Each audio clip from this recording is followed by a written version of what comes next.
And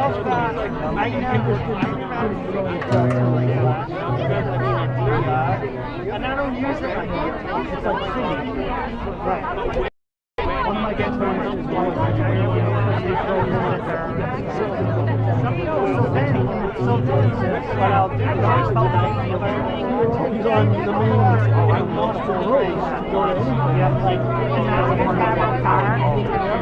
So, like, she's flying down, she's going to go down to Florida for oh, yeah? With the car. I realized, like, I look very and like, you see a line, even if you didn't hit record, like, just so you hit her turn, I can watch the movie, and she has a friend who's going to and the mom's like, oh, have her come down on the third, and I'm like,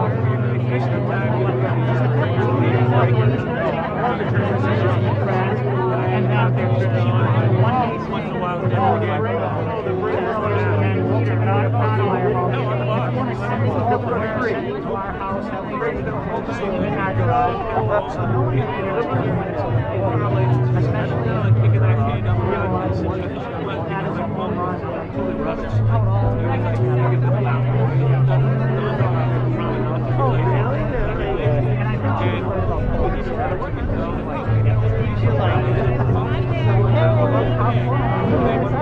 and we said the same thing, but then they won't let us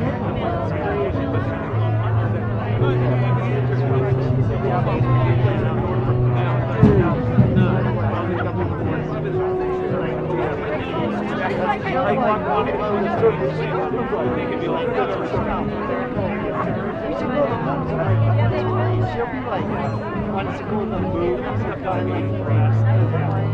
unless he told me something. No, like, I'll go with this. She's like going out that way.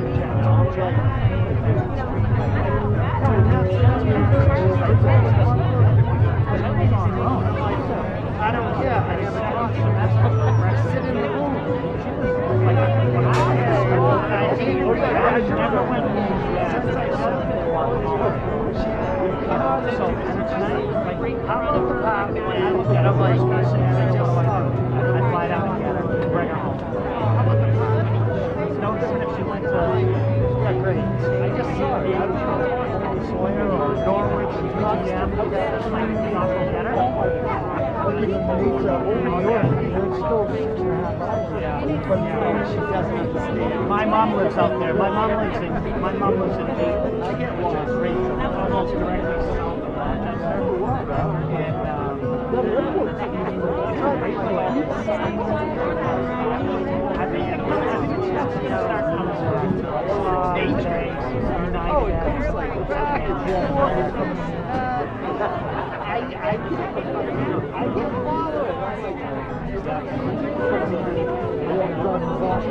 But I said, I'd rather drive 45 minutes and call this dumb walk.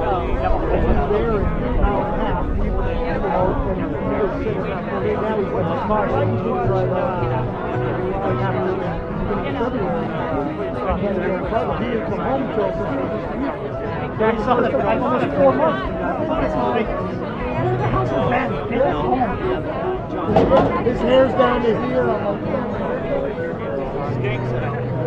like, he was on for what, years and a half. Once you start setting rules and where you going,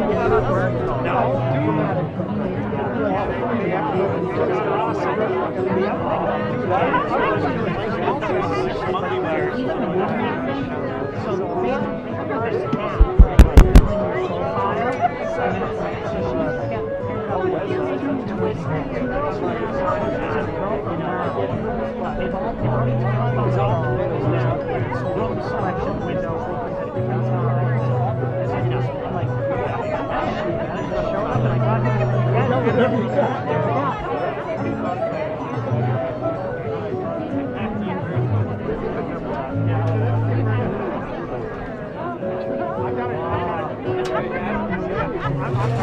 We know.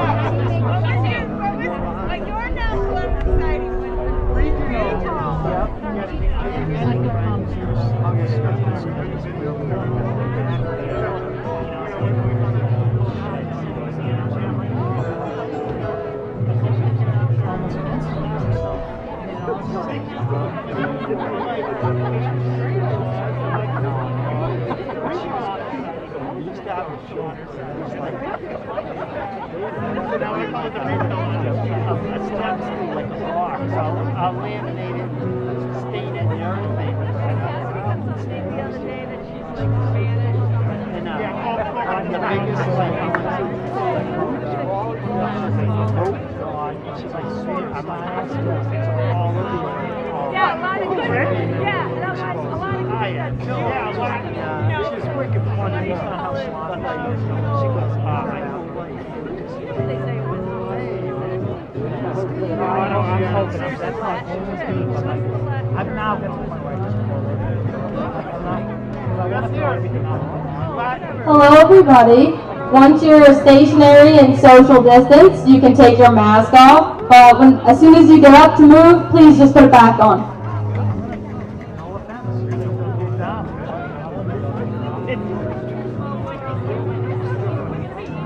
I told these guys I feel like I want to wear like a rabies mask as a dog so you can stand and see the impact.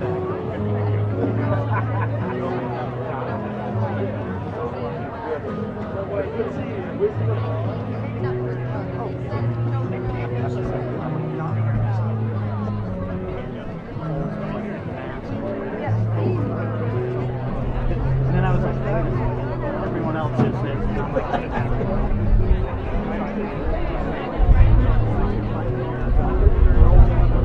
did you notice the arrow?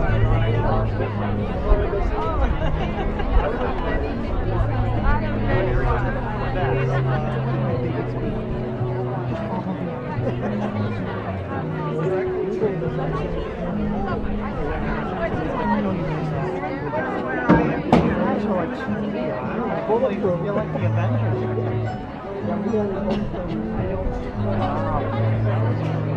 We're in our second trimester. In between the two.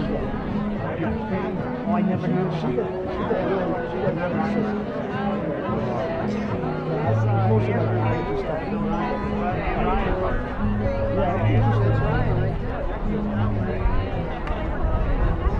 Yeah, all the people who are in between the two shows. Alex got it and so Jerry looked it over her. Jeff said, never got it. I'm like, how did you do that? He goes, calls up some shot, and opened the door, slid his meal in, and shot the dog on the bird in.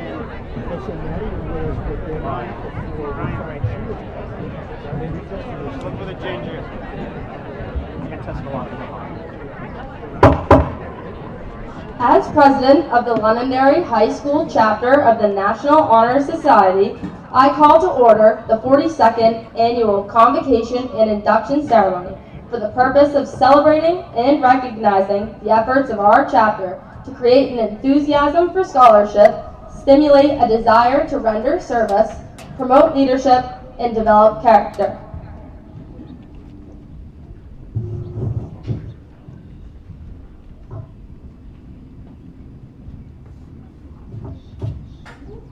Please rise for the Pledge of Allegiance.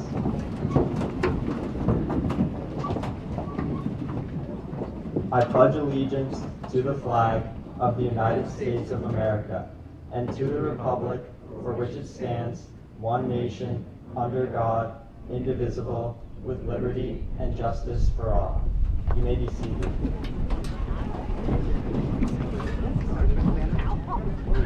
It is now my privilege to introduce the man who carries Lantern Nation on his back, our wonderful principal, Mr. Parent.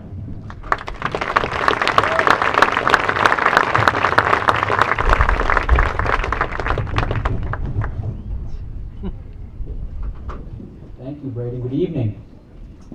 Inductees, I'd like to extend my heartfelt congratulations on the honor you are receiving.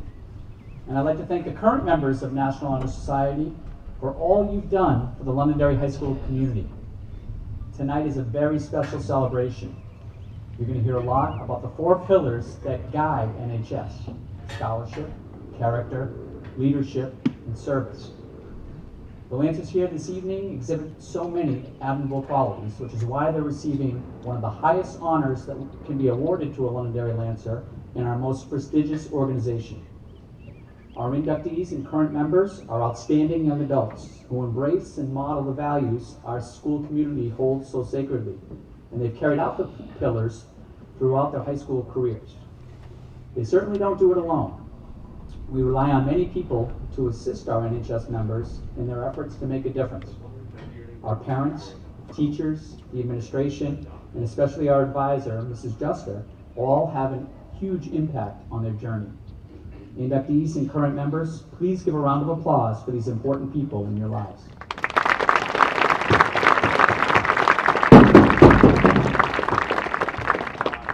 Community members, as you can tell, our chapter continues to grow and flourish. We have over 200 members because of our students' involvement and achievement. They're led by, again, as I mentioned, an amazing advisor, Ms. Juster, who models all the pillars of scholarship, character, leadership, and service. Ms. Juster, congratulations on a successful year, particularly this year, which has been very, very challenging. NHS members, I'm very, very proud of everything that you've accomplished for our school and our community, and we're all here sincerely to congratulate you on this remarkable achievement. Once again, congratulations.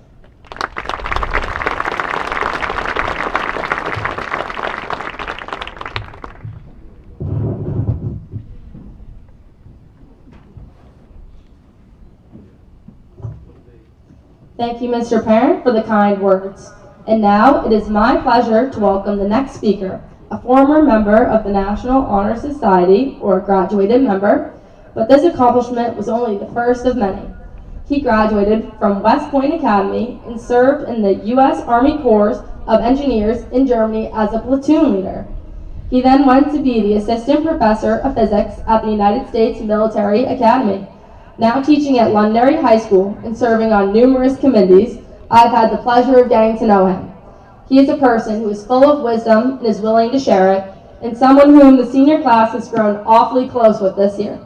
And now, please welcome my AP teacher, Mr. Cariello.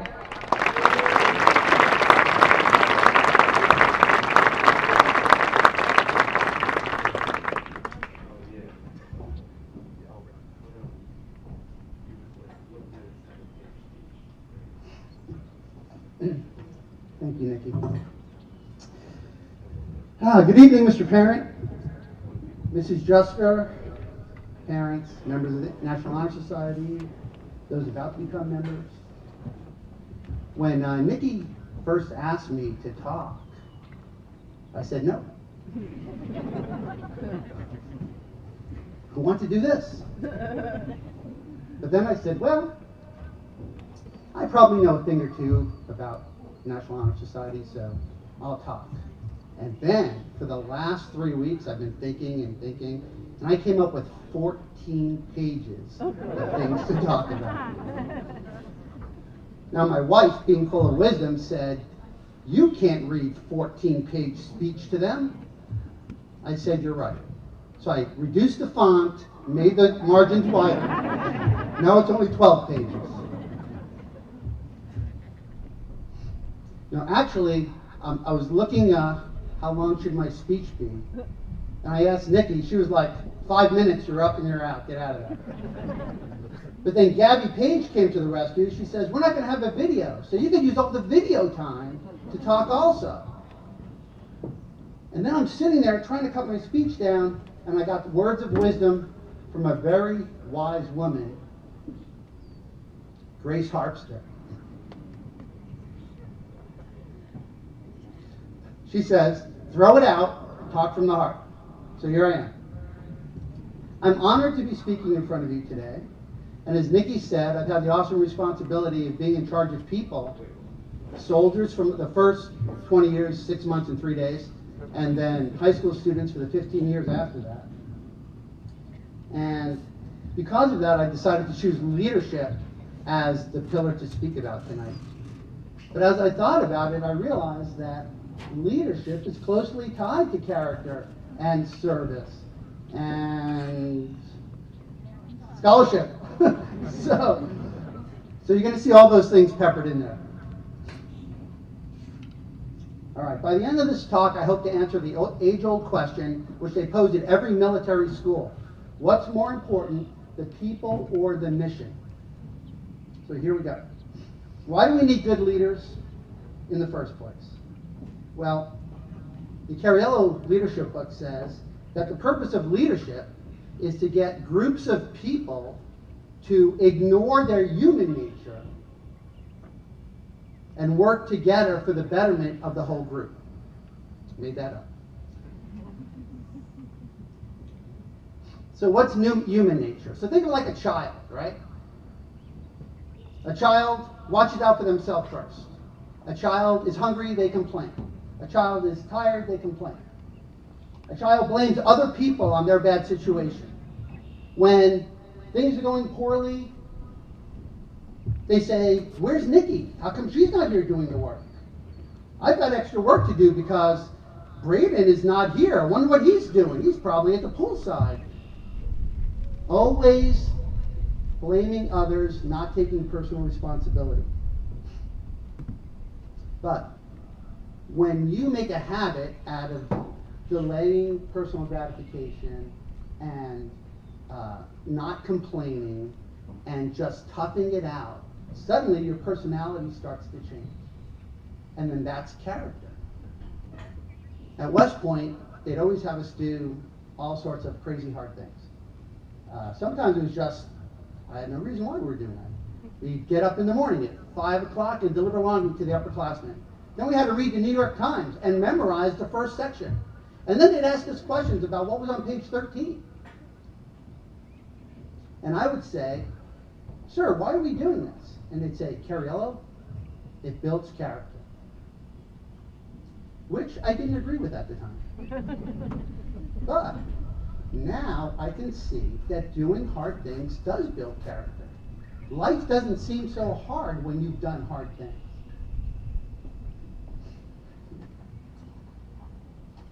So now you start thinking about other people first and not yourself first. And you start putting other people in front of you. And then that is service. And so now we have character and service. And then you start thinking of better ways to help other people. And you study that, and that's scholarship. And then suddenly we have the 4 pillars of National Honor Society all tied together in a nice little bow. Leadership, character, service, and scholarship. Thank you. You guys are the best.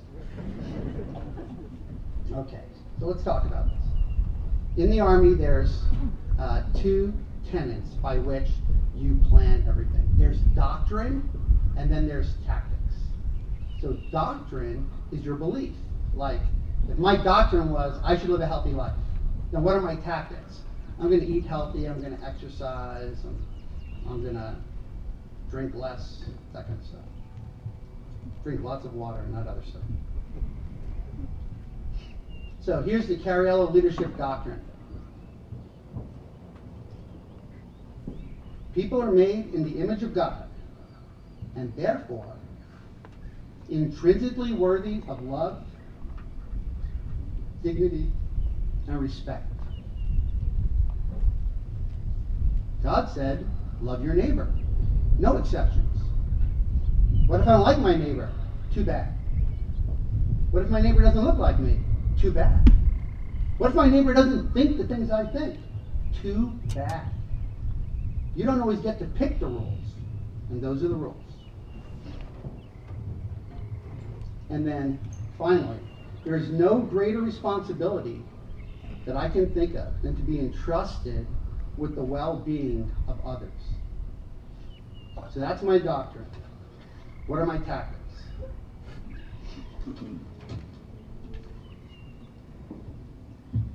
I learned growing up that bosses are merciless. That you better get it done on time, and that's the way it's going to be, and you wait and see, Cariello. That is not the way it is. When I was a platoon leader in Germany, I had tons of things to do, and I didn't have the time management skills to get them done, and I didn't have the courage to tell my boss I couldn't get it done on time. And so I just limped along until finally something was due that day, and it wasn't done. And so I went into my company commander's office, Captain Kelly, who became a general, by the way. And I said, sir, I don't have that thing done you asked me to get done. And he looked at me for a minute and he said, okay, how much time do you need? I was like, 3 days. He's like, are you sure? Think it through. So I thought back, 5 days. He goes, okay. Now why did I just do that, Carriola? I was like, I got no idea. He said, because good leaders look at patterns of performance. You don't say somebody did something wrong once and you write them off. He goes, you perform all the time. And now you didn't perform. It's okay. Your pattern of performance is good. So now, tell me how much resources you need and how much time you need, and then I'll give that to you. And he did. And I remembered that. And so I do that today. Students are like, Mr. Carriola, I'm taking 6 AP exams and I can't finish the AP test that you gave me. Could I have some extra time? And so I think about it and I say, yes, if you turn it in on the wrapper of a hot pastrami sub from Great American Subs. Nobody's done that yet, but that's the offer every time they ask me. Share a kind word when you can. I'm in Germany, which is a lot like Maine, and we went to the field in the winter time because we didn't want to drive on anybody's farms. So it's like negative 100 degrees. That's 173 Kelvin for you chemistry people. And Mike comes over the radio, hey, we have a meeting at this grid coordinate in the middle of the woods. So my driver and I hop in our Humvee and we drive to this grid coordinate. And I get out and I'm walking through the woods and I come across their trailer, the big trailer that has the kitchen on it. And there, in the snow, in the water, is this guy scrubbing pots. I can only describe him as a soup sandwich. He was a mess. He was wet and sloppy, 2-day growth of beard. I said, soldier, what did you do to get this honor of scrubbing pots? He says, sir, I mouthed it off to my platoon sergeant, so he gave me KP, which is kitchen patrol. I said, why'd you mouth off? He goes, because I hate Germany. I hate Germany, I hate Darmstadt, I hate the army. He goes on and on. He hates the world. I said, you know, back in the 1950s, because this is the 1980s, I said, back in the 1950s, my father was drafted and sent to Germany. He was the only person on his block in Brooklyn that ever left the country. And he talks about that 2 years in Germany till this day. You should get out and go do something. Well, I never saw that soldier again. 5 years later, I take command of an engineer company at Fort Benning, Georgia. We have a big ceremony, there's a parade. They turn over a 144-man company to me. They introduce me to everybody. My operations sergeant, my first sergeant, my platoon sergeants, my support platoon leader, the chemical officer. And this, sir, is your driver. Sharp-looking guy, in shape, haircut, standing at attention. Nice to meet you. Sir, you remember me? You don't. Don't you remember me? The woods in Germany, scrubbing pots? I did what you said. I saw all of Europe. I started working hard. I got promoted. I love the army. I got married. I have 2 kids. Life is great because of that talk you gave me. Walking through the woods, finding a guy in the mud, in the snow. We're still friends to this day. Keith Norlaw. He's out of the army. I'm out of the army. He does big game hunting in Alaska. He always invites me to go. I don't go.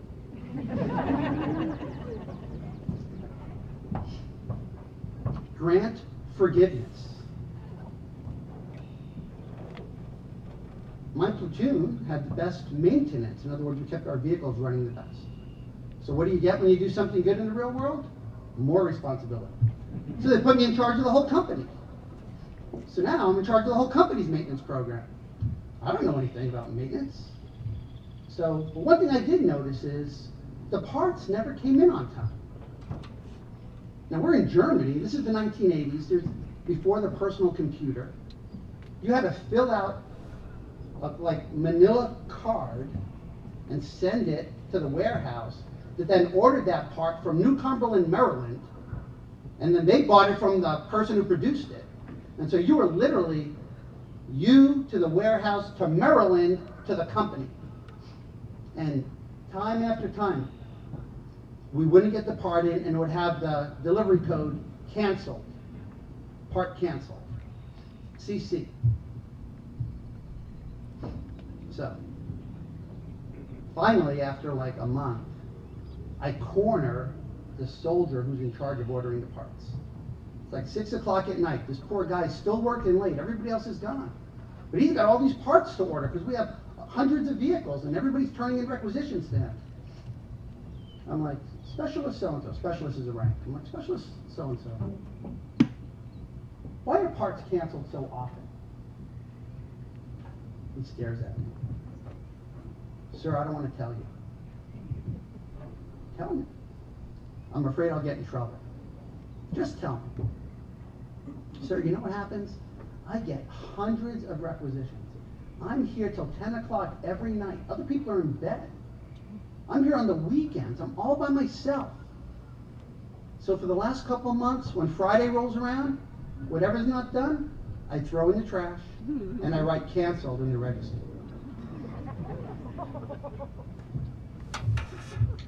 I said, okay.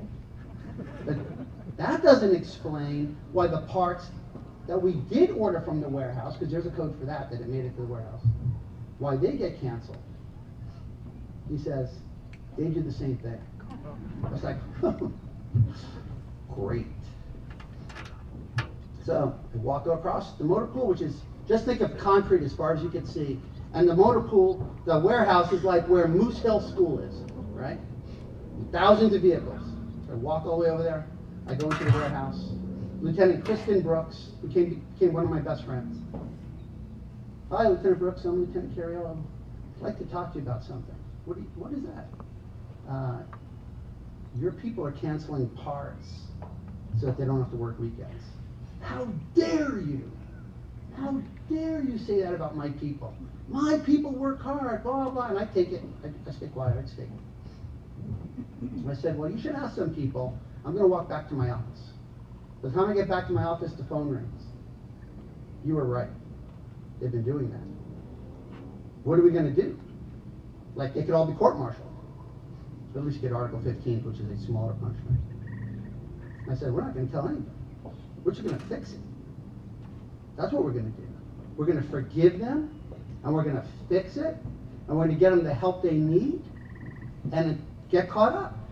She goes, that's a great idea. And that's what we did.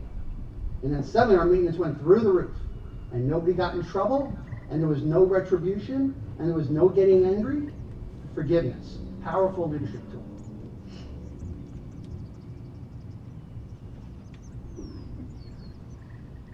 That's only number 3, and I actually have 13 things to talk about. Now I'm thinking, which ones can I cut out? I'm not good. Okay. All right, I'm gonna say the ones that I think are most important. I won't give the examples. I'll just tell you. Always tell the truth. I have a whole story, but here's the bottom line. If you always tell the truth, you don't have to remember a lot. Just do it. Tell the truth. No matter how bad it is, you tell the truth. Okay. Call it like it is. This is powerful. Really powerful. You call it like it is. So now, I'm company maintenance officer, and we're doing great. So what happens? I become battalion maintenance officer. So now I'm in charge of 400 vehicles instead of just my 100. Great. So, in the Army, you track how many days everything works and how many days it's broken every month. You just do a percentage. And you report that percentage, and the magic number is 90%. In a given month, Your stuff better have worked 90% of the time. It's easy.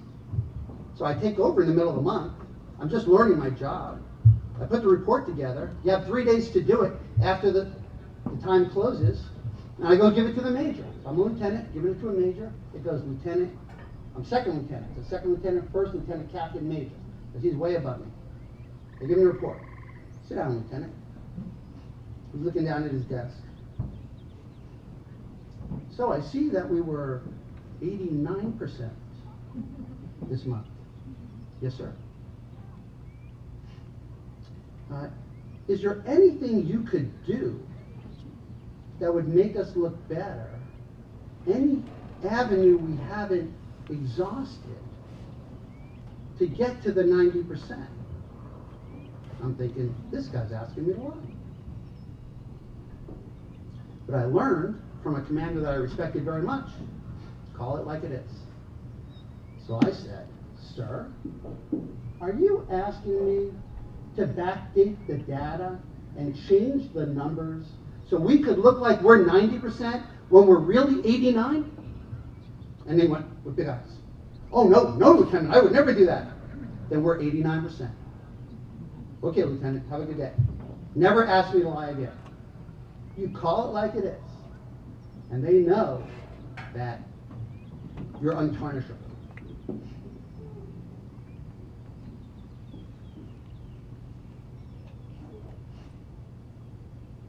Stand up for your subordinates. Protect them. When I was a battalion commander, right here in Londonderry, I had this really great sergeant who got arrested for a DUI. Now, he had had a stellar career until then. And I called him into my office and I said, Sergeant so-and-so, explain this to me. Sir, it's only once. It only happened once. I drank too much. I shouldn't have driven. I know I did the wrong thing. It was 2 in the morning. I didn't think anybody would be on the road. I'm really sorry. It'll never happen again. Okay. So he had a civilian court appointment. I went with him. We all went in full military dress, me, the whole chain of command. Stood up in front of that judge and said, Judge, this will never happen again. The judge said, okay, Colonel, I trust him to you. If it does happen again, he loses his license, he gets a fine, boom, boom, boom, boom, might spend time in jail. Yes, Your Honor. We walked out of there. 1 month later, the guy gets pulled over for DUI again. I called in my office. I said, you promised me this would never happen again. Sir, it'll never happen again. I said, time out. It's time to be disciplined. We don't keep playing this game. When you love somebody, you discipline them. If I see Gabby Page juggling chainsaws in her front yard, I stop and go yell at her. I say, what are you doing juggling chainsaws, Gabby Page? You could get hurt. Although if I see Emily Cowett juggling chainsaws, I just say, oh, she's probably practicing. So I let her juggle chainsaws. But Gabby Page, I would go chastise because I care about her. And I took that sergeant and I busted him down a rank. I took money from him. I gave him 2 months of restriction. He had to ride his bike from Derry to the reserve center by the airport every day. And there was no rail travel at the time. It was train tracks. So he walked around me kind of sheepishly for a couple years and then left. And then I got out of the Army. And I worked at the high school, and my son got into high school and wanted to join the U.S. Naval Sea Cadet Corps. So I go back up to the Reserve Center. And here's this Sergeant First Class, that same guy. Big guy, this big. I'm a civilian. Sees me walking down the hallway, runs out, picks me up, and hugs me, twirls me around. You saved my life. You saved my marriage. Thank you for disciplining me when I needed it. I've been sober all these years. I'm a Sergeant First Class now, all because of you. I didn't know that would happen. But I just knew I was doing the right thing. Being a good leader, sometimes you have to discipline. Ask any parent. All right, I'm going to just read real quick. You got to do what's best for soldiers, whether they like it or not. You got to do best for civilians, whether they like it or not. It's okay not to know everything as a leader. In fact, it's better than pretending that you do. Go ask your subordinates. Hey, how do you do that? What machine is that you work on? What report is that you make? I don't know how to do that. Show me. They will love it. Value their expertise. Take care of their families. How do you expect somebody to do a good job at work when they're worried about their troubles at home? Find out what their problems are and help them. Be humble. I know I don't sound humble right now, right? I'm humble, really, trust me. Deflect praise to your workers. Carriello, you did a great job. Oh no, sir, it's because of them. These guys, they did it all. What do you mean they did it all? Well, Sarah did this, and Sarah did this. 2 Sarahs, by the way, if you don't know, in a row. Gabby did this, and Luke did this, and boom, you tell that all, praise them. And now when your boss is thinking about somebody to go, they're like, yeah, that Luke guy, he's pretty smart. I think I'll take him. Luke is pretty smart, by the way. Choose the harder right over the easier wrong. It's so easy to choose the wrong thing. So easy. Don't do it. Don't do it. Leaders are in charge all the time. Leadership is a frame of mind. There's no victimhood when you're a leader. There's no, it was somebody else's fault. When I get yelled at by my boss, I say, what did I do? That I could have done better. Why didn't I know my boss better? Why didn't I realize he would react this way? It's my fault when I get yelled at by my boss. Any situation I'm in my head, I'm in charge. Even now. Sorry, Mr. Grant. I go, hey, things are going well because of me. You can delegate authority, but you can't delegate responsibility. You give somebody the power to do something, if it doesn't get done, still your fault. Still your fault. You're the leader, the buck stops with you. So train and teach and encourage and check and make your subordinates the best they can be. One last story. So, hope this is not recorded. It is? All right. Hope my brother's not watching. So, I'm from a big Italian family, right? So my second oldest brother, when he was a young executive, he's older than me. He's traveling to China and Las Vegas and all these places. I said, Vinny, that sounds great. All that travel, wow, it's wonderful. He goes, it's terrible. I said, why? He says, when I come back, all the work I had to do is stacked up on my desk. Now, that was a foreign concept to me because I said, who are you training to do your job when you're away? He said, nobody. So what do you mean? You always train somebody to do your job. For 2 reasons. One, in the Army, I might take a bullet in the head and somebody's got to be in charge. And 2, how the heck am I ever going to get promoted if nobody can do my job? So when you leave, that's their test. That's a time for them to do your job. And you get to evaluate them. He said, that is not the culture in corporate America. Too bad. That's good leadership. Okay, finally, one more Carrielloism. The world's a big place, and most of it is out of your control. So you have to be a flexible thinker. You got to always keep your head in the game. You've got to always practice for what might happen. And you should develop a strong relationship with God. Every unit that I was in, every big unit, and I was in charge of a little unit, somebody died. Every year somebody died.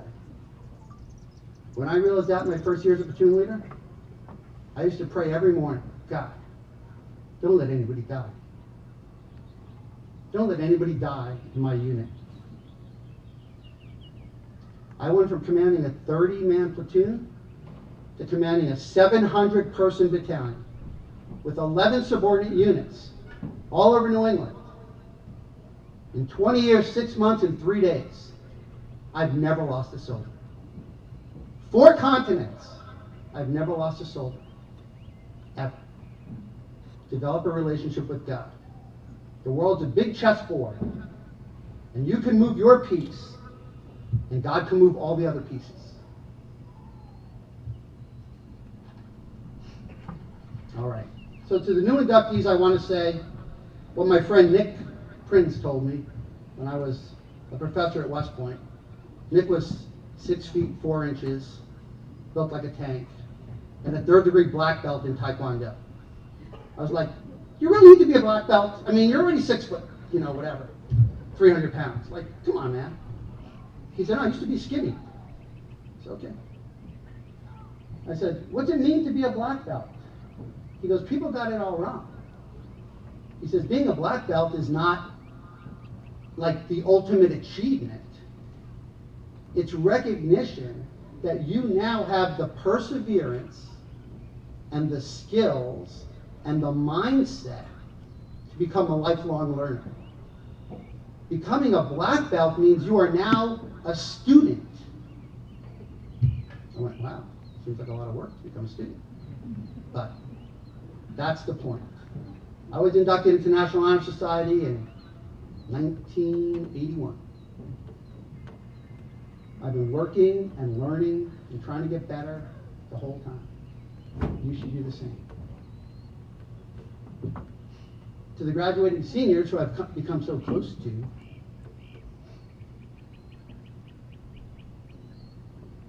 I got to share a note from Lloyd Wagner. I don't know if you guys know Lloyd Wagner. He's the nicest guy in the world, and he subs for us. So I was out 2 days last week, and he subs for me, and he always writes me little notes. He left a note on my desk. He said, Tony, your students are always well behaved, but this is the best group of students I've ever seen. I agree. All right, graduating seniors. You're going to leave Londonderry High School and go out into the world. And the world's a messy, ugly, hateful place. And you don't have to participate in that. You're going to be asked to join a movement, sign a petition, teach some new ideology. This is the acid test. You step back and you say, where's the love in the thing I'm doing? And if you have to look hard for it, it's probably not the right thing. You think about that. So, the common leadership riddle, what's more important, people or the mission? I'm here to tell you. It's a dangerous world, and sometimes you have to risk your life. But if you don't have to risk your life, if the mission doesn't include life or limb, people are more important. People are more important. Thank you.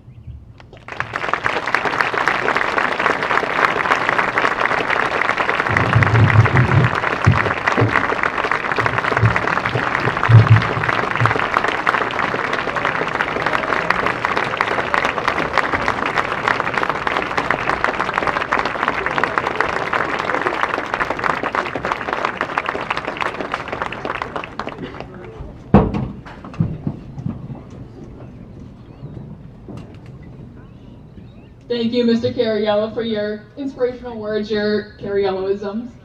We really appreciate you being here with us tonight, being able to speak for us, and everything you've done for LHS. And so now I will read the mission statement for NHS. The mission statement of the National Honor Society is expressed in Article 1, Section 2 of the Society's Constitution, which states, "The purpose of this organization shall be to create enthusiasm for scholarship, to stimulate a desire to render service, and to develop character in the students of secondary schools."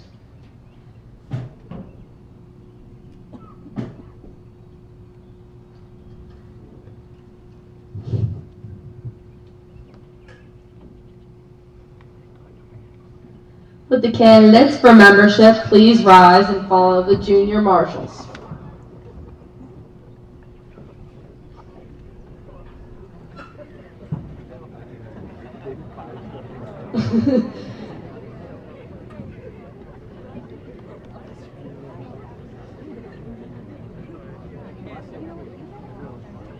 Guys can make your way to the edges of the seats. Form 2 arcs, maybe.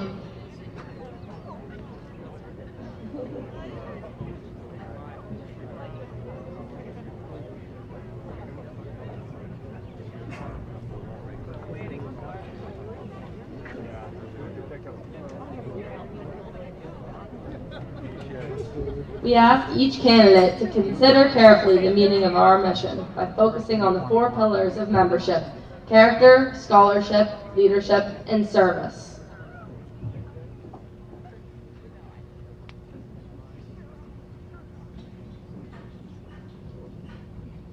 Character is the force within each individual which distinguishes that person from others. It gives each of us our individuality. It is that without which no one can respect oneself, nor hope to attain the respect of others. It is this force of character that guides one through life and, when once developed, grows steadily. Character is achieved and not received. It is the product of constant action, daily striving to make the right choice. The problem of character is the problem of self-control. We must be in reality what we wish to appear to others. By demonstrating such qualities as respect, responsibility, trustworthiness, fairness, caring, and citizenship, we may hope to prove by example that we value character.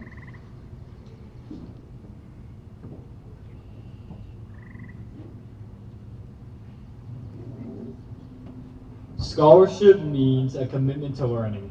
A student is willing to spend hours in reading and study, knowing that the lasting benefits of a cultivated mind. We should continue to learn even when formal education has ended, for education ends only with the end of life. Knowledge is one great element in life which leads to highest success, and it can be acquired in only one way, through diligence and effort. Learning furnishes the lamp by which we can read the past and the light which illuminates the future. Candidates have the charge to continue to expand their world through the opportunities inherent in scholarship.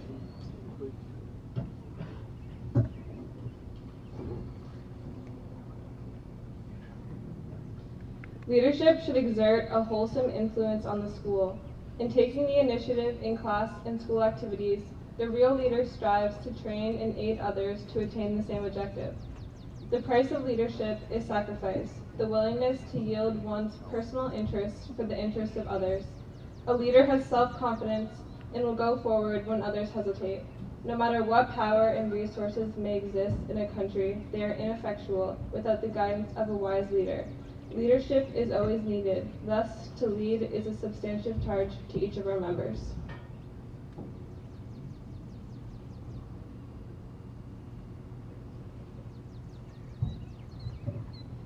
My office is service. Service can be described in various ways. In the routine of the day's work, many opportunities arise to help others. Willingness to work for the benefit of those in need without monetary compensation or recognition is the quality we seek in membership.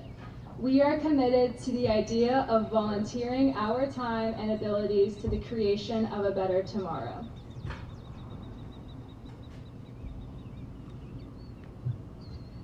Having effectively demonstrated a commitment to each of these 4 pillars, you've been selected for membership.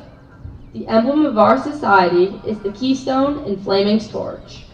The keystone bears the letters CSLS, for character, scholarship, leadership, and service. As a keystone is placed by a builder to hold an arch stable, let your commitment to character, scholarship, leadership, and service offer you stability in life. The flaming torch symbolizes the light of truth and knowledge. May it serve as a reminder of your commitment to both. We now pass this light on to you so that you may pass it on to others. You may now light the candles.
Just a little tip, try sliding up the clear cover to protect the flame so it doesn't blow out.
Please repeat after me.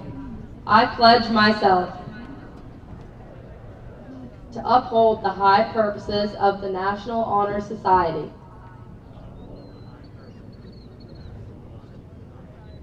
true to the principles for which it stands,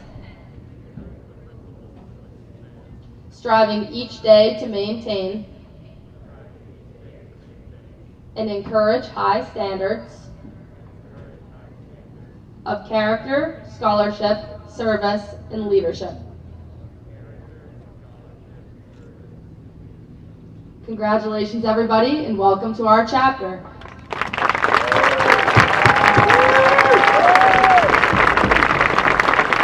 You may now extinguish your candles. Please remain standing as we recognize each of you individually. Come forward when I call your name. Honorary Member, Brandon Morani, Class of 2020.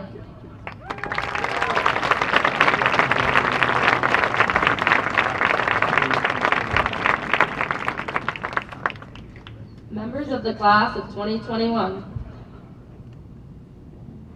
Momentarily.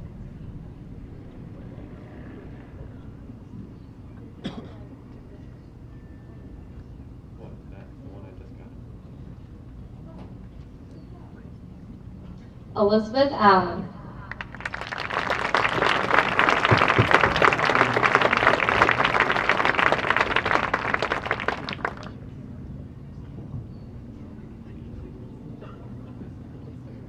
Derek Aples.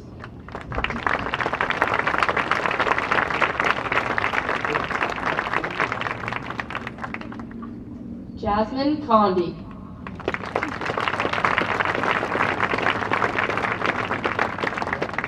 Emily Cowett.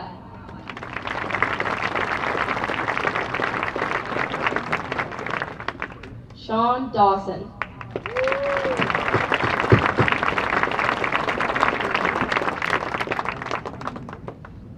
Julia Deschamps.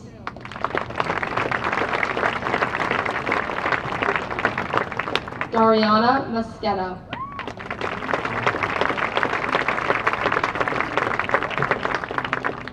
Malie Susi.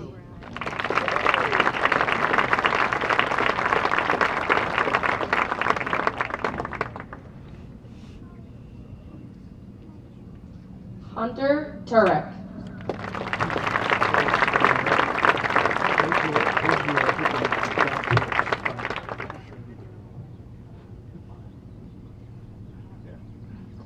Members of the class of 2022. Brooke Bodkin.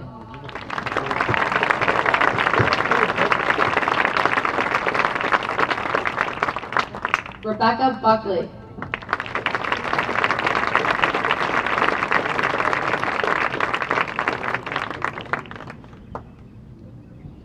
Alana Chasson.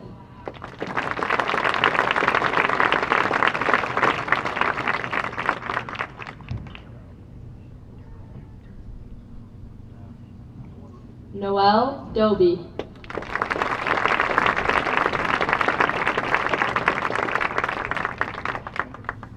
Ashlyn Doucette.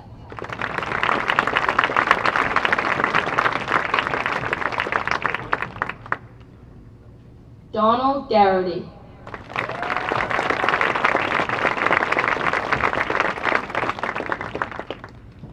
Jacob Harmon.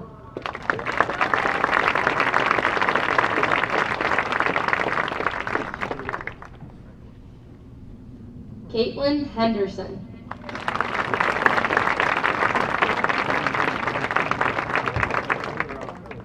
Emily Aiva.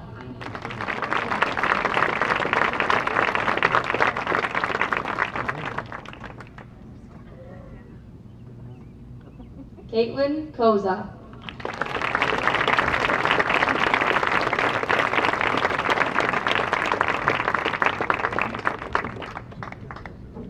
McKenna Lord.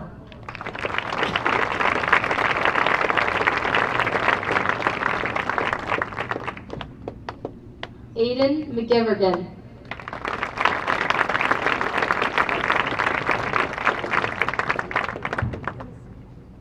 Nolan McGivergan.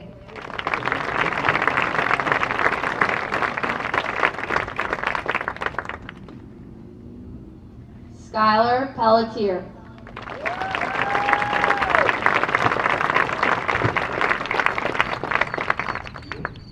William Plant.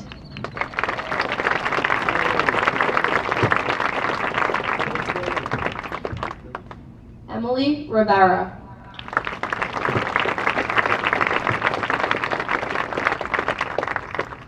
Liana Sawyer.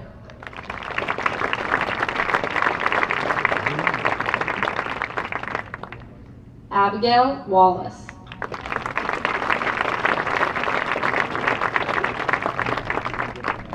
Kendall Wilson.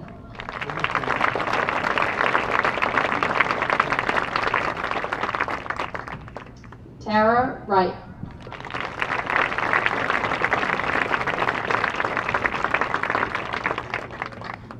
And now the members of the class of 2023. Lauren Allen.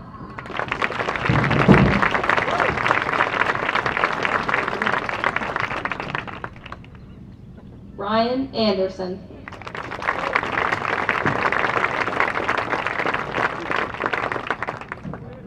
Ryan Batts.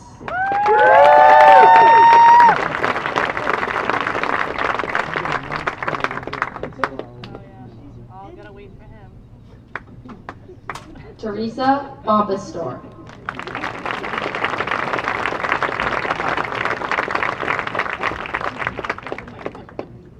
Logan Bauer.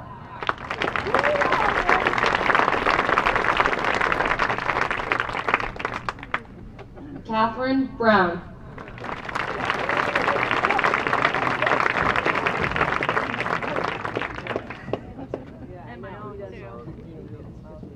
Austin Cordemonge.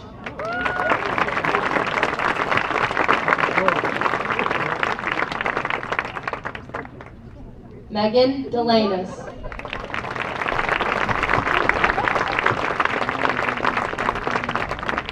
Maximus Diarville.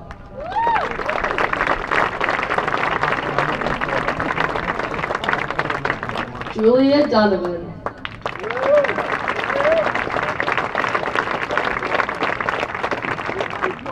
Andrew Downer.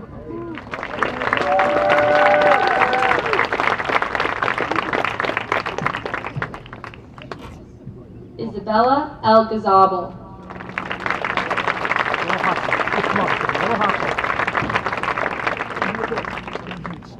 Amanda Fawcett.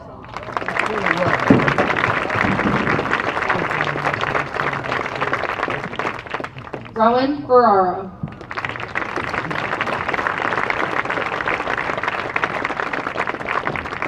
Samantha Fortier.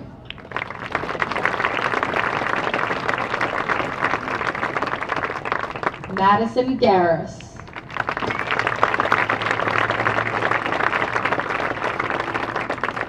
Danielle Goodall.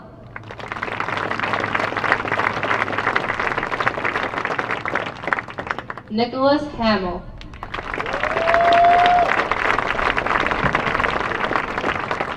Aiden Hines.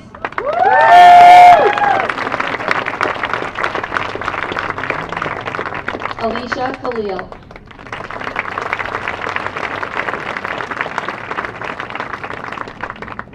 Eliza Khalil.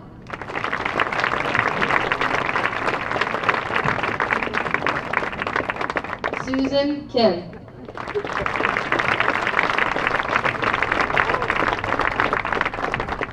Ryan Craigs.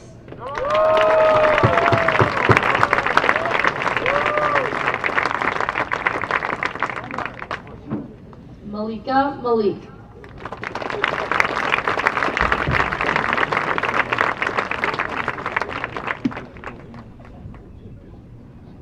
Catherine Martin.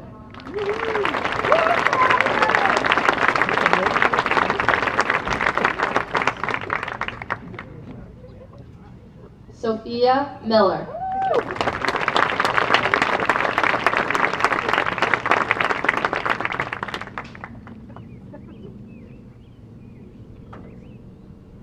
Bridget Myron.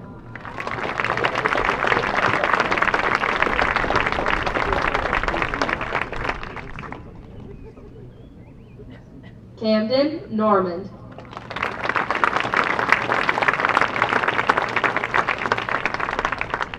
Sean O'Mara.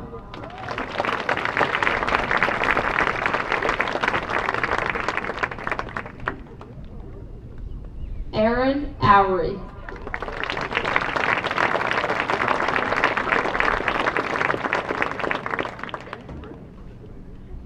Colin Parent.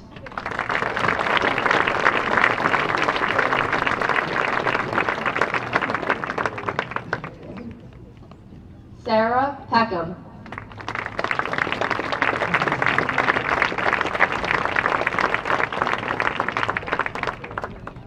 Ray Pizzi.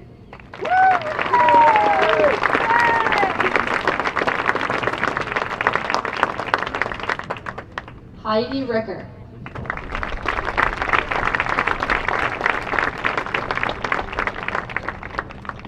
Cassidy Rydell.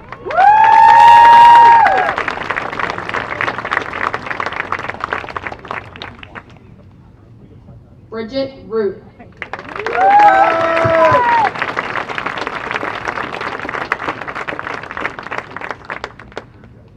Eliana Rawson.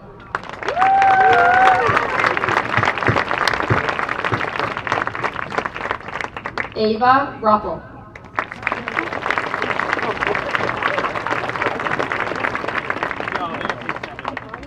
Madison Saucier.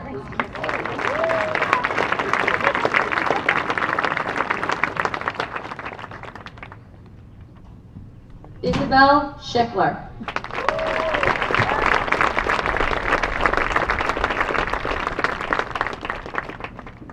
Cole Seven.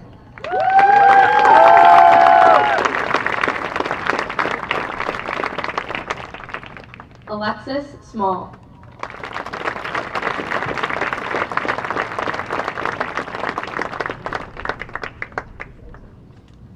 Megan St. Germain.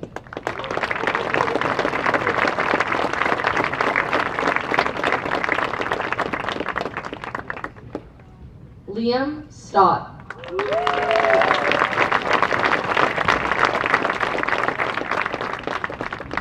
Mia Stoll.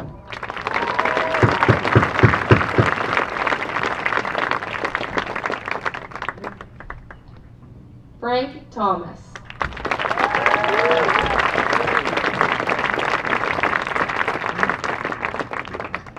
Timothy Van Gelder.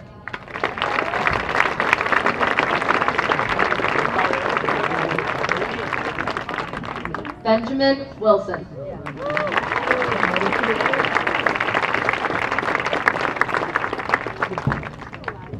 Olivia Whitcock.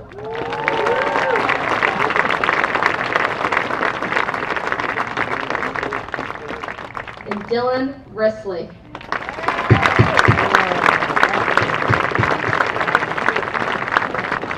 Congratulations, everybody.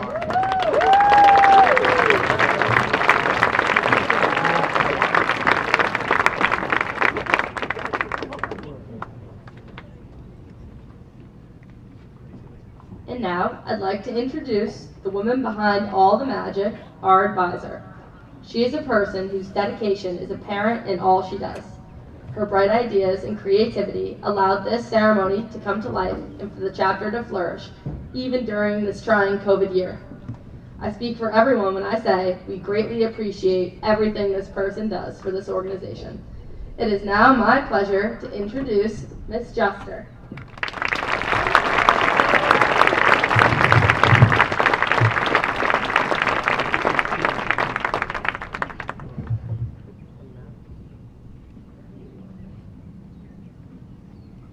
We made it. We made it. And I can see faces. It's just so nice to see a whole face. So congratulations. Boy, the echo's weird. Congratulations to newly selected members. Congratulations to the seniors who are about to leave us. Juniors, you're now rising seniors. Sophomores, you're now rising juniors. These seniors have really set the bar high. They kept this chapter going, even in this year, which is amazing in and of itself. They were creative, they persevered, they were positive, they were uplifting, they were innovative. Nikki, Braden, Catherine, Luke, Gabrielle, Sarah, and Sarah have done what many thought was impossible. They kept the heartbeat of this chapter going through a pandemic. Elected virtually, serving virtually, meeting virtually, through quarantines, hybrid learning, remote learning, and now full-on in-person learning, they never quit. They made sure our chapter stayed relevant and stayed in this. And now we're here and in person, and it's in no small part due to their efforts. All of my ideas mean nothing if they're not willing to take part in this. I just hand the baton off to them and they run with it. Although each had a different title and a different set of responsibilities, they were successful because they worked as a team. And because they stayed connected to you all, the amazing group of Lancers known as NHS, we're all here now. In a moment, they'll retire and join the rest of the senior class. But before they do this, I want to thank them, and I wish I could hug them, but just imagine, on behalf of a grateful chapter for a job very well done. They have truly embodied a life dedicated to service, scholarship, character, and leadership. Okay.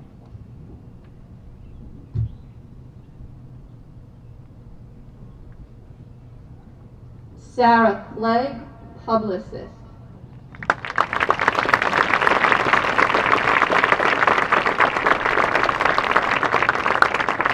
Sarah Girardi, community service coordinator.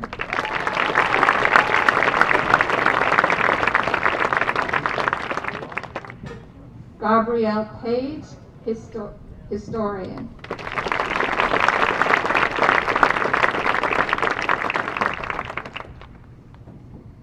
Luke Brown, treasurer.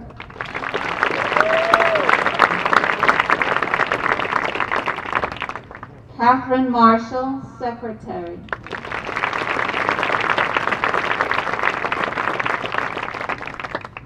Braden Broussard, vice president.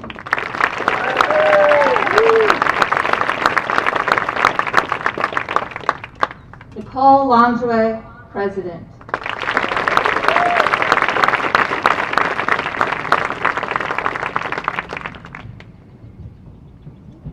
All right, and before I give up the mic, there are 4 people here, juniors, rising seniors, who are really helping make this whole event work.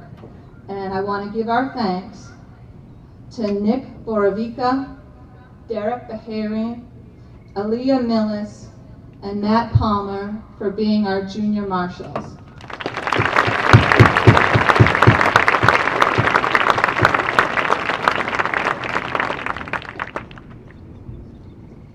I now invite our board members to introduce members of the 2021-2022 Executive Board.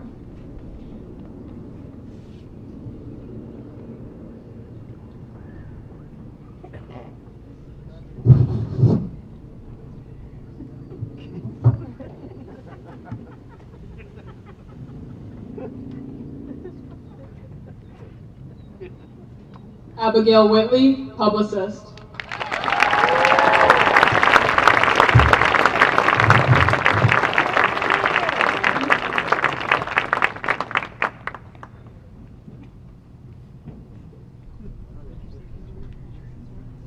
Ellie Cook, community service coordinator.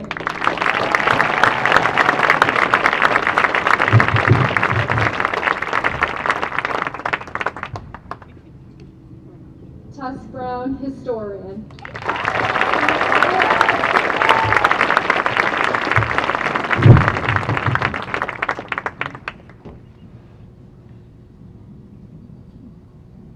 Manuel Shaughnessy, treasurer.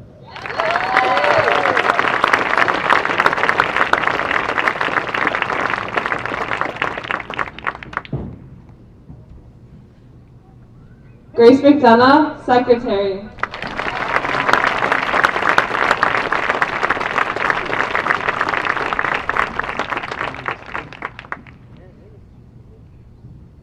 Maura O'Shaughnessy, vice president.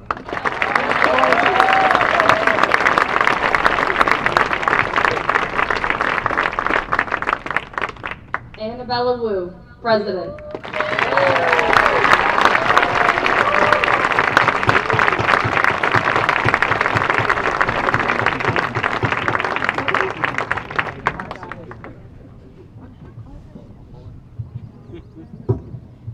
A privilege extended to graduating senior members who are also members in good standing. The stole is a symbol of each member's dedication to scholarship, service, leadership, and character. I now ask the members of the class of 2022 to rise and prepare to invest members of the class of 2021 who are in good standing. Please, come forward when I call your name.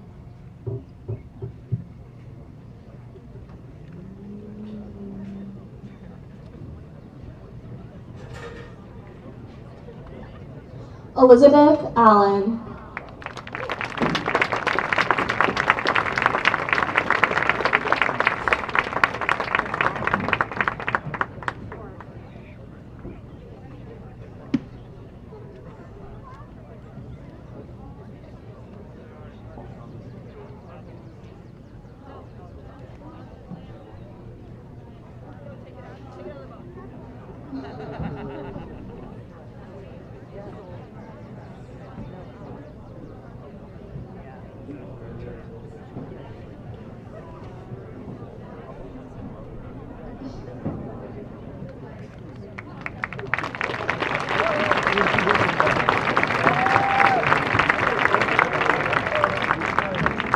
Riley Anderson.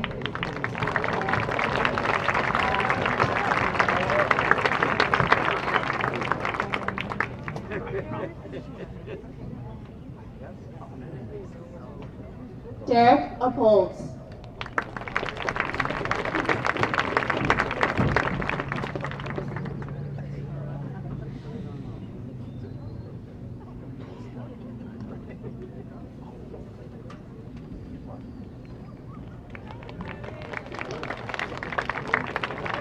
Adika Arun Kumar.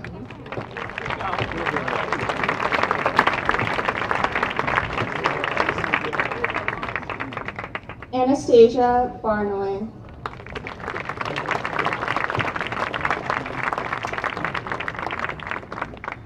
Riley Blondin.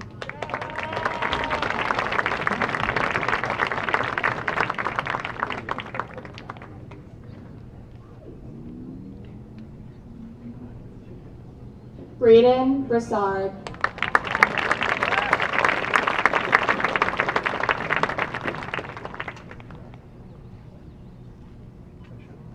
Elizabeth Brown.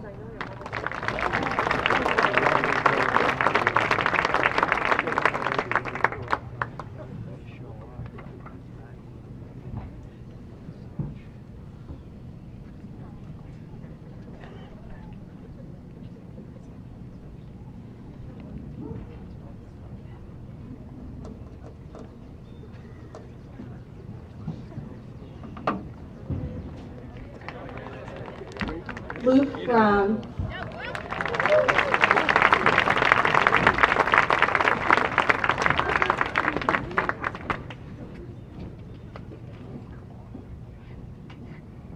Carly Butler.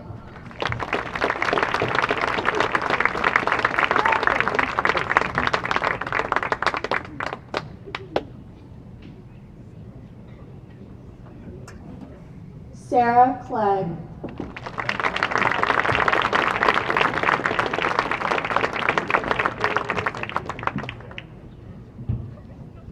Jasmine Condi.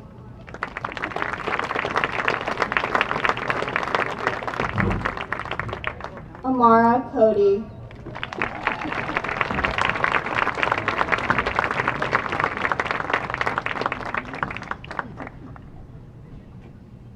Emily Cowlett.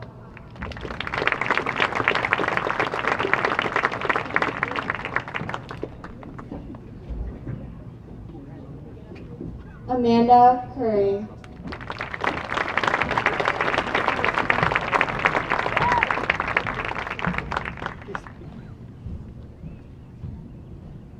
Sean Dawson.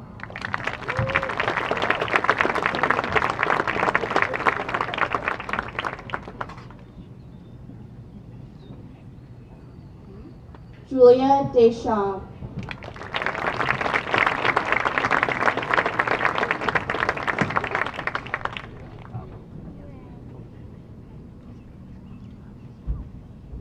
Hannah Damaris.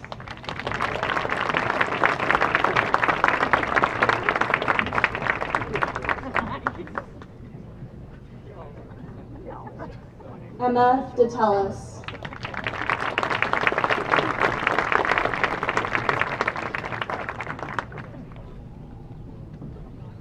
Kylie Dodge.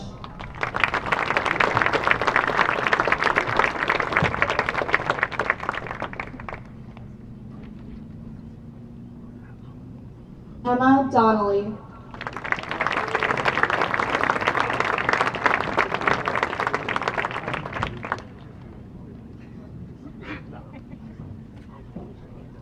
Anna Drabick.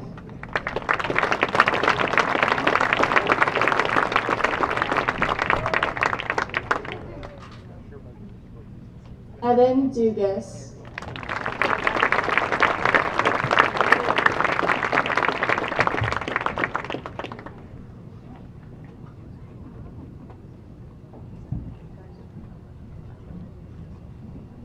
Caden El Ghazal.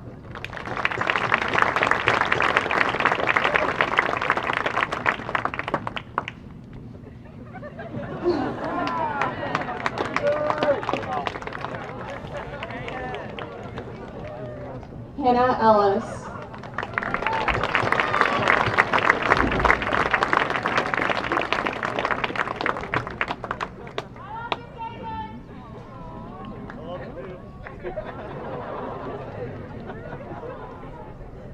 Rebecca Fakovic.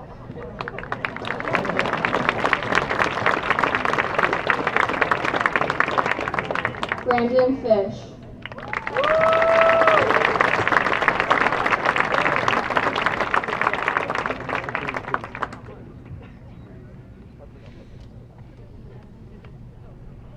Sophia Fonseca.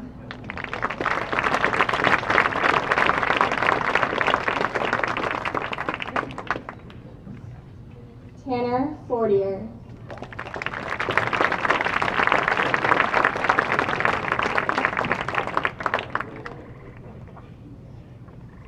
Sarah Frazier.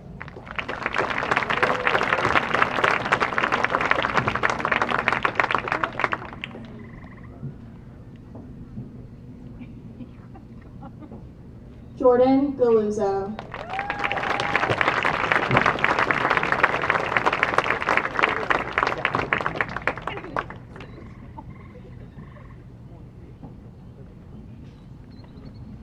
Sarah Girardi.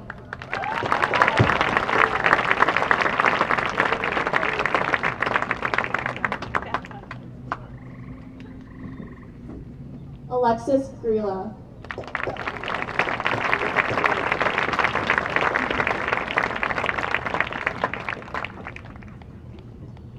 Matthew Griffin.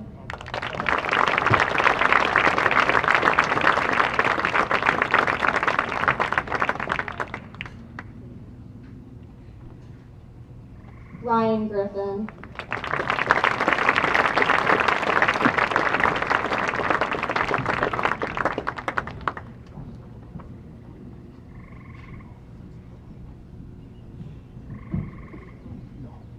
Alexander Groucho.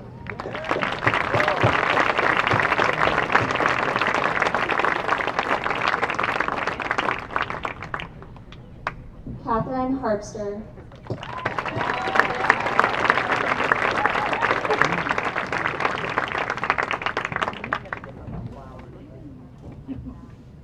William Heenan.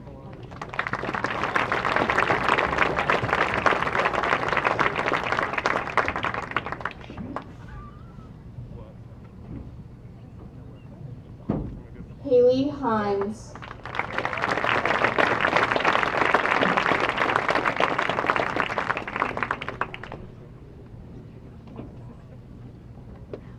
Anna Hutchinson.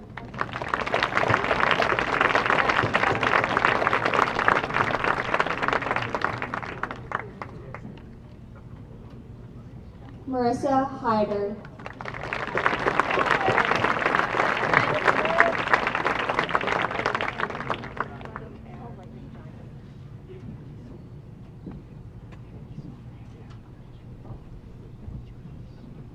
Malin Jackson.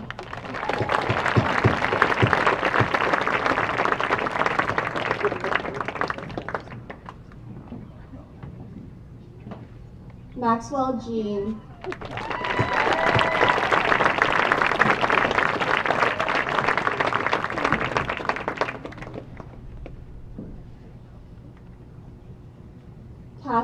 Kilgore.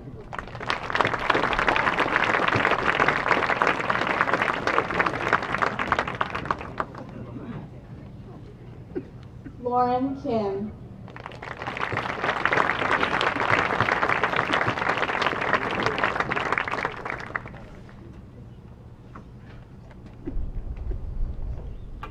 Tyler Craigs.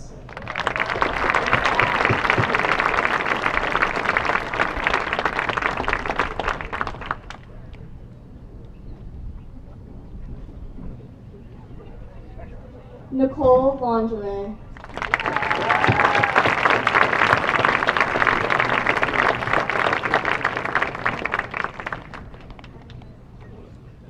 Juliette Louiselle.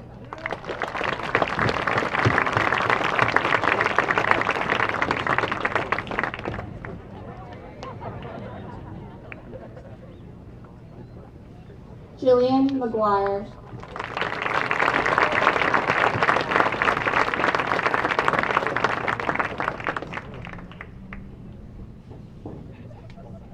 Catherine Marshall.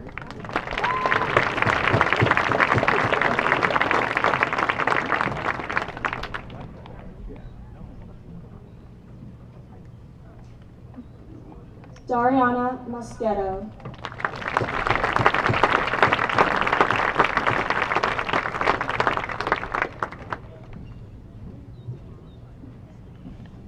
Chelsea Mullen.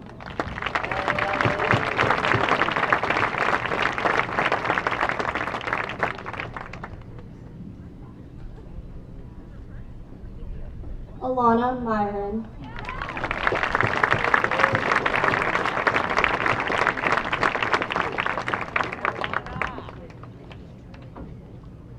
Gabrielle Page.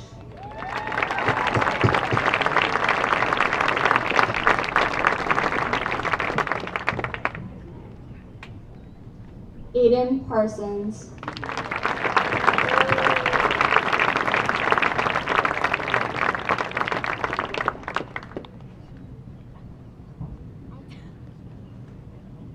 Anthony Ramey.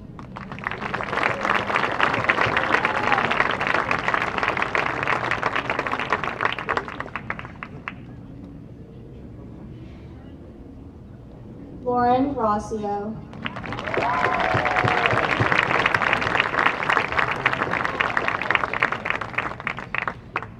Nicole Raza.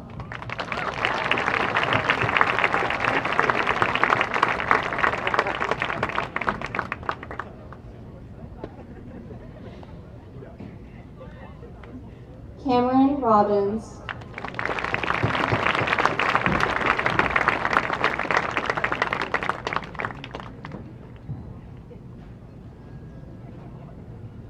Delaney Root.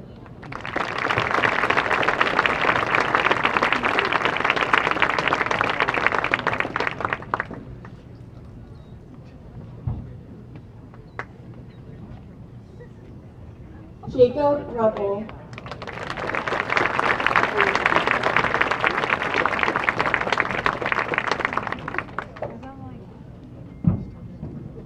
Julia Susi.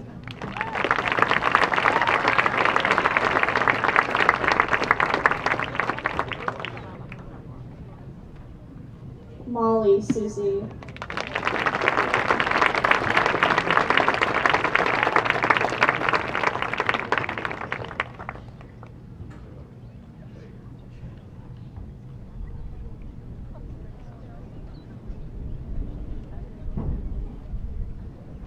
Jack Sprague.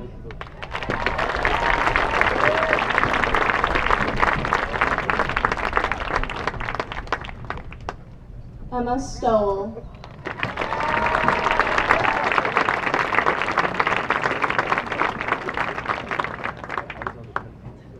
Jenna Stowell.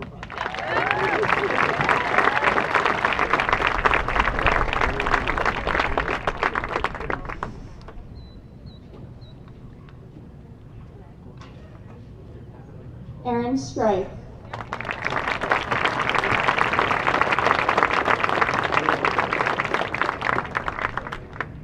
Emily Thomas.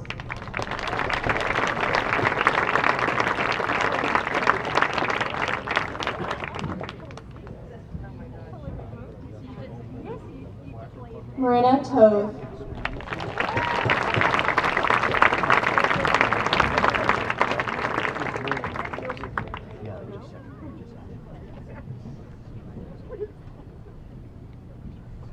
Matthew Vogel.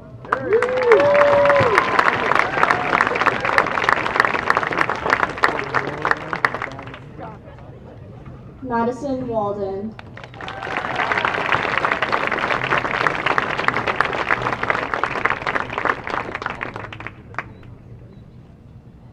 Nicole Walsh.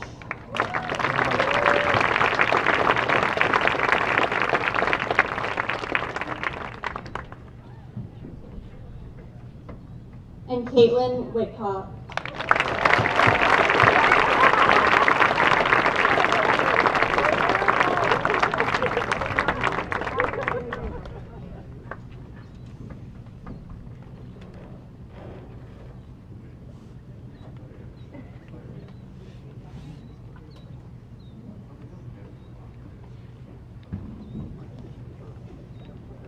And now, as president of the Londonderry High School chapter of the National Honor Society, I hereby adjourn the 42nd Annual Convocation and Induction Ceremony of the Londonderry High School chapter of the National Honor Society.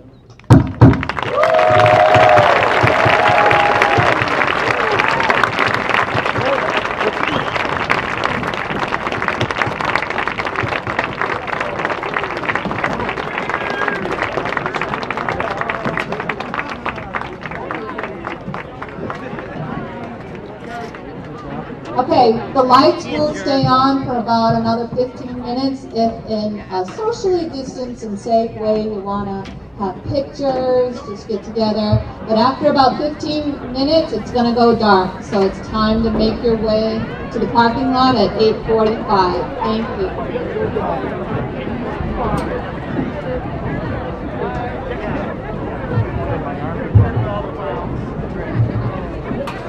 Picture of Chris.